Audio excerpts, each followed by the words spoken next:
Ողջույն, Curiosity Fest-ի թերթի տաղավարում այսօր խոսելու ենք մեր ժամանակների համար շատ արդիական մի թեմայի շուրջ՝ խոսքի ուժը։ Մեր տաղավարում է ռեպլիկա խոսքի վարպետության եւ հաղորդակցության դպրոցի հիմնադիր Լիկա Թումանյանը։ Ողջույն Լիկա, շատ ուրախ եմ քեզ տեսնել մեր տաղավարում։ Լիկա, այսօր քո թեման Curiosity Fest-ում շատ հետաքրքիր է, կոչվում է վերնագրված է խոսքի վարպետություն, չբացահայտված կապիտալ։ Քանի որ սա կարիերայի քաղաք է, ինձ շատ հետաքրքիր է խոսքը, լավ խոսելը, ինչպես է կապված լավ բարձր աշխատավարձի հետ, լավ հաջողությունների հետ կարիերայում եւ այլն, արդյոք լավ ռետորները ավելի մեծ հաջողությունների են հասնում կարիերայում։ Միանշանակ չենք կարող ասել, որ սա է միակ նախապայմանը։ Իհարկե դա մեծ համալիր է տարբեր գործոնների, բայց դրանցից ամենակարևորն է նաև խոսքի ուժը, որովհետև տարիներ առաջ ես չեմ կարող ասել, որ մենք նույնպես նույնչափ կարևորում էինք խոսքի ուժը, որքան հիմա, բայց սոցիալական մեդիաները եւ մշտական դրսևորվելու անհրաժեշտությունը հանգեցրել է այն փաստի ընկալման, որ խոսքի ուժը հիմա ընկալվում է որպես ոչ թե ուղղակի խոսք, ոչ թե ուղղակի ինչ-որ լրացուցիչ բան, այլ հակառակը, որպես soft skill, այսինքն ճկունության եւ լրացուցիչ հմտության հնարավորություն, որը տալիս է լրացուցիչ արդյունավետություն։ Այսօր խոսում են բոլորը։ Այսօր խոսում են եւ գիտակները, եւ սկսնակները, եւ ինչպես կատարել ընտրություն, չէ՞ որ շատերը ընտրությունը կատարում են սոցմեդիայում, տեսնելով, թերթելով, եւ այստեղ մենք ունենք ընդամենը 3 վայրկյան ուշադրություն գրավելու, եւ այստեղ սկսվում է արդեն խոսքի վարպետությունը, ձայնը, բանալի նախադասությունը, բանալի բառը, այսինքն ամբողջական համալիրը խոսքի վարպետության եւ հաղորդակցության ի հայտ է գալիս եւ սկսում է մրցակցություն եւ հաղթում են նրանք, ովքեր տիրապետում են այդ հնարավորությունների եւ երբեմն լինում է անարդար, երբեմն շատ լավ մասնագետներ ստվերում են մնում,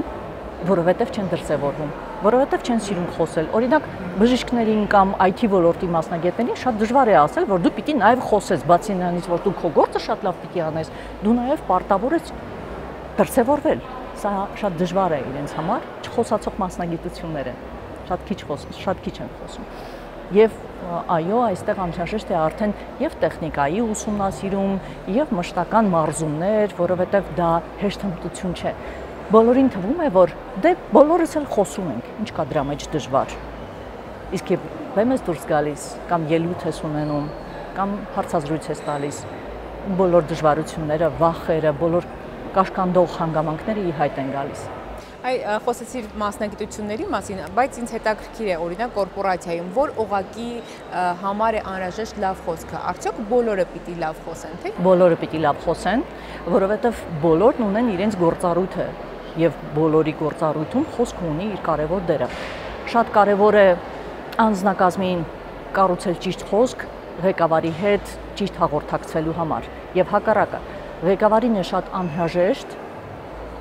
գրավիչ, հասկանալի խոսք ունենալ, որպեսզի թիմը հասկանա, ընկալի քո նպատակները, որպեսզի դուք նույն ալիքի վրա մնաք եւ շնչեք, արտաշնչեք նույն տեմպով։ Շատ կարեւոր է HR-ի համար, շատ կարեւոր է project manager-ի համար, բոլորի համար է կարեւոր, բոլոր օղակներում, որովհետեւ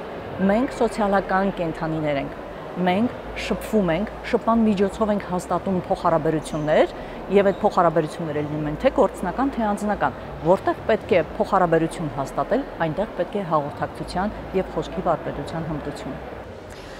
Շատ ենք լսում, երևի թե մեզ դիտողներից շատերն էլ իրենց մասին ասում են, որ ես խոսքի մարդ չեմ, հետաքրքիր է խոսքի մարդ լինելը գեն է, թե հնարավոր այդպես ձեռքբերովի սկիլ է, թե ինչ է, ես գիտեմ, որ դու ունես, ես ներկայացրի, որ դու ունես խոսքի վարպետության դպրոց, ռեպլիկան, եւ երբ քեզ դիմում են, ինչից եք սկսում, դու իհարկե նշեցիր, որ անհրաժեշտ է տեմբրի վրա աշխատել, անհրաժեշտ է պաուզաների վրա եւ նմանատիպ այլ բաների վրա աշխատել, բայց այսպես գործնականում կխնդրեմ ներկայացնես, թե ինչից պետք է սկսել։ Պետք է սկսել շնչելուց, որովհետև դա հուզմունքի կառավարման եւ խոսքի տեմպի կառավարման կարևորագույն գործիքներից մեկն է։ Այնուհետև պետք է սկսել լսել ինքդ քեզ, որովհետև մենք ազատվում ենք մակաբույծ բառերից եւ մակաբույծ հնչյուններից, այն պահից սկսած, երբ սկսում ենք լսել դրանք սեփական խոսքի մեջ, Այնուհետև ուղղախոսություն, արտիկուլյացիոն հստակություն, որովհետև երբեմն մենք ստիպված ենք լինում խոսել օրինակ հիմա աղմկոտ մի վայրում, որտեղ դու չես կարող անverջ բարձրացնել ձայնդ, դու չես կարող գոռալ, իսկ ինչպես անել, որպեսզի քեզ լսեն։ Խոսքի հստակություն, արտիկուլյացիոն ապարատ, որովհետև մեզանում շատ հաճախ, եթե դու ուշադիր ես եղել, երևի նկատած կլինես, որ շատերը չեն աշխատացնում վերևի շրթունքը։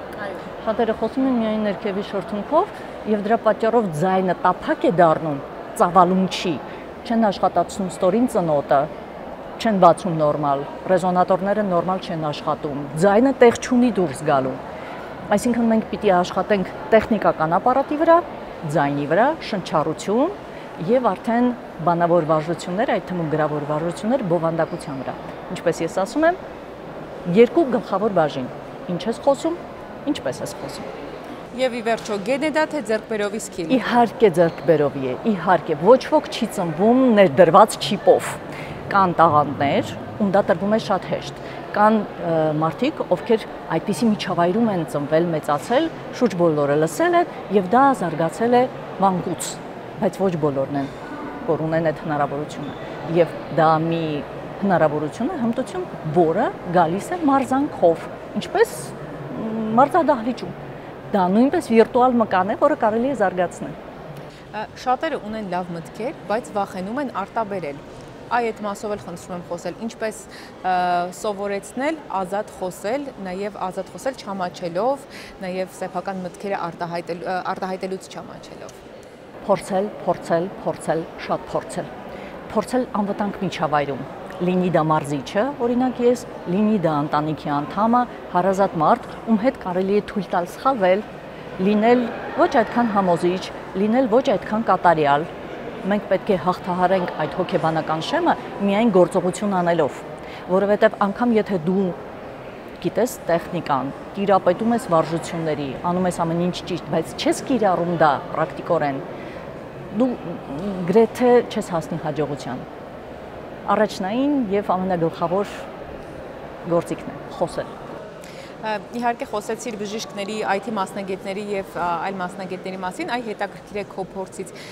ովքեր են այսօր առաջին քայլերն անում խոսելու համար, ովքեր են դիմում քեզ օգնության համար։ Մասնագիտությունների շրջանակը շատ լայն է։ Դիզայներներ, իրավաբաններ, բժիշկներ, հիմնարկների ղեկավարներ, project manager-ներ, բոլոր նրանք, ովքեր առաջին հերթին ունեն ելույթ ունենալու անհրաժեշտություն, հարցազրույց են տալիս, ռիլերով են դրսևորվում, սոցիալական մեդիա ցանցեր են վարում բոլորը, գրեթե բոլորը, որովհետև դարաշրջանն է պահանջում։ Շնորհակալ եմ։